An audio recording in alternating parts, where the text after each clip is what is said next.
and welcome back to your own channel Study with Priya. Students, today I am taking up another part of speech, that is pronoun. Before starting our topic, I would like to tell you guys कि हम लोग noun, its type, noun number, noun gender, common errors in use of noun, all topics in detail complete कर चुके हैं, right? यदि आप new viewer हैं, then I suggest to watch all those sessions. Really proved very useful for you. Continuing today's topic, pronoun. इस session में हम लोग pronoun से रिलेटेड सारे बेसिक्स लाइक pronoun का यूज सेंटेंस में क्यों जरूरी है, pronoun ना यूज करें तो सेंटेंस का स्ट्रक्चर कैसा होगा, pronoun की डेफिनेशन, pronoun के टाइप्स, ऑल थिंग्स स्टडी करने जा रहे हैं. Okay, so don't go anywhere. This session is going to be very useful for you. Stay with me till the end of video. शुरू करते हैं अपना टॉपिक प्रोनाउन. प्रोनाउन को हिंदी में कहते हैं सर्वनाम. गाइस जरा ध्यान से इस टाइटल को देखें तो टाइटल अपने आप में बहुत कुछ सजेस्ट कर रहा है. टाइटल में नाउन वर्ड आया जो हमें बताता है कि इस वर्ड प्रोनाउन का नाउन से कोई ना कोई रिलेशन अवश्य है. सही कहा ना मैंने?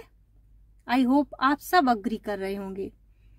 अब इस वर्ड का ही थोड़ा डिस्कशन कर लेती हैं. Pro plus noun.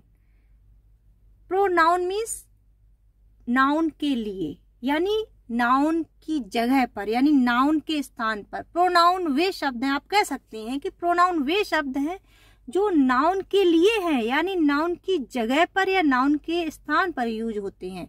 उन शब्दों को प्रोनाउन कहते हैं. इंग्लिश में बड़ी ब्यूटीफुल सी एक सेंटेंस की इसकी डेफिनेशन है, a word used in place of noun. Pronoun क्या है? Pronoun is a word used in place of noun. बहुत इजी है, आपको एक दो बार रीड करेंगे लर्न हो जाएगी. Definition clear, right? A pronoun substitute a noun. Pronoun noun को सब्स्टिट्यूट करता है, नाउन की जगह पर यूज होता है. I think very well you understand it. आप ये अच्छे से समझ चुके होंगे. पर गाइस एक बात थोड़ी शायद आपके माइंड में स्टक हुई होगी कि आखिर ये प्रोनाउन की जरूरत ही क्या है. क्या नीड है कि नाउन की जगह पर कोई अन्य वर्ड यूज करें? नाउन हमें आता है, नाउन हमने सीख भी लिया है, तो नाउन ही यूज कर लेंगे, क्यों कोई दूसरा वर्ड यूज करें? ओके, तो गाइस आपकी इस कॉन्सेप्ट को थोड़ा चेंज करने के लिए मैं 2-3 लाइन की एक छोटी सी स्टोरी बोलती हूँ. पे हीड, ध्यान दीजिए. Rohan is a good boy. Rohan does Rohan's work daily. Rohan loves Rohan's family very much. Rohan helps Rohan's father in gardening. कैसी लगी कहानी? Quite confusing. Repetition of Rohan again and again made whole story absurd, right? एक ही वर्ड रिपीटेशन हुआ रोहन का, जिससे पूरी स्टोरी का मीनिंग अनइम्प्रेसिव और कंफ्यूजिंग सा लग रहा है. I am right? This is logic. This is logic behind using pronoun in place of noun to avoid repetition of naming word. Naming word के रिपीटेशन को अवॉइड करने के लिए, नेमिंग वर्ड के रिपीटेशन से बचने के लिए हम प्रोनाउन को नाउन की जगह पर यूज करते हैं, जिससे कि सेंटेंस इंप्रेसिव लगता है, टाइम सेविंग रहता है. अब इसी स्टोरी को देख लीजिए. Rohan is a good boy. Rohan does his work daily. Rohan loves his father very much. Rohan helps his father in gardening. अच्छा लगा ना सुन के? This is reason behind using pronoun in place of noun. चलिए, तो ये कॉन्सेप्ट तो क्लियर हुई. अब हम लोग टाइप्स ऑफ प्रोनाउन समझते हैं. जनरली स्टूडेंट्स, प्रोनाउंस के 9 टाइप्स हमें बुक्स में मिलते हैं, कहीं कहीं 10 भी आपको मिल सकते हैं. उनमें फर्स्ट होता है पर्सनल प्रोनाउन, जिसको हिंदी में पुरुषवाचक सर्वनाम कहा जाता है, जिसमें आते हैं I, we, you, he, she, it, they.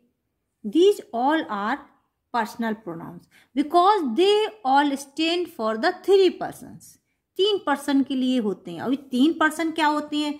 First person I, we. The person who is speaking, जो व्यक्ति बात कर रहा होता है वह व्यक्ति फर्स्ट पर्सन में आता है. सेकेंड पर्सन में यू आता है.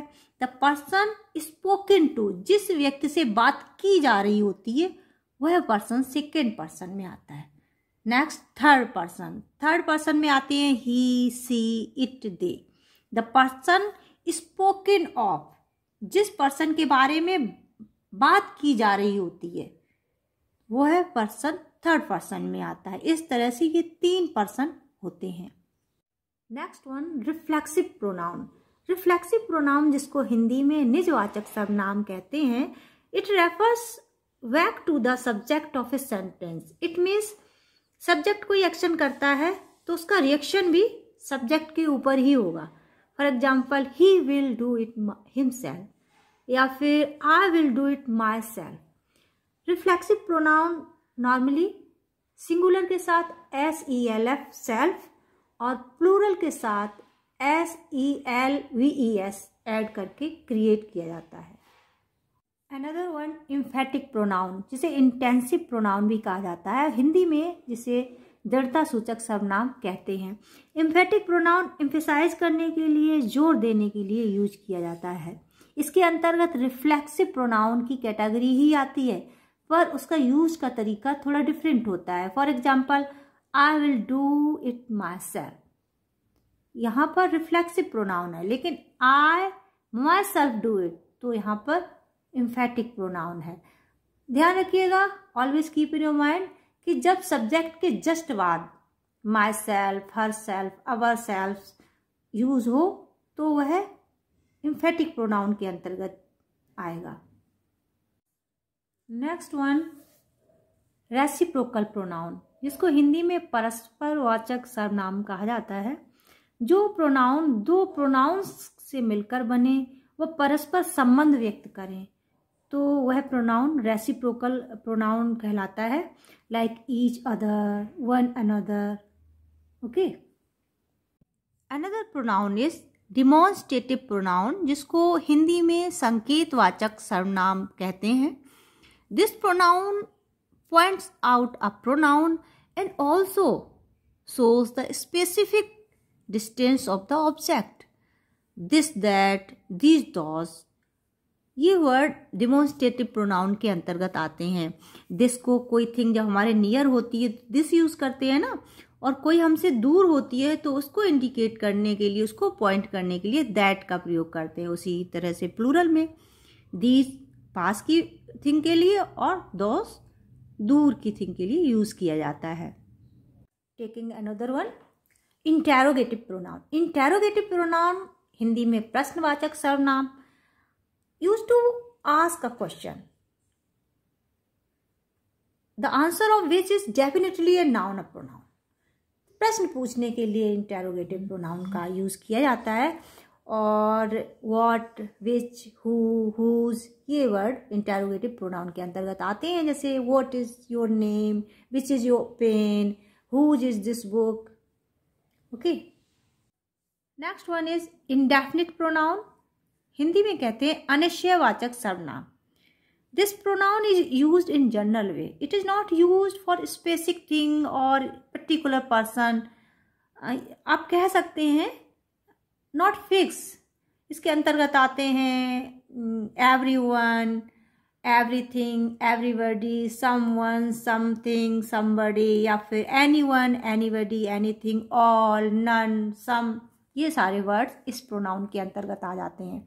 Next, distributive pronoun. Distributive pronoun जिसे हिंदी में कहते हैं वितरणवाचक सर्वनाम या विभाग सूचक सर्वनाम।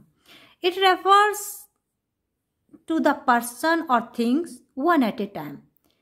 You can say group of persons या group of things में से कुछ स्पेसिफिक पर्सन या थिंग को रेफर करना ही डिस्ट्रीब्यूटिव प्रोनाउन के अंतर्गत आता है।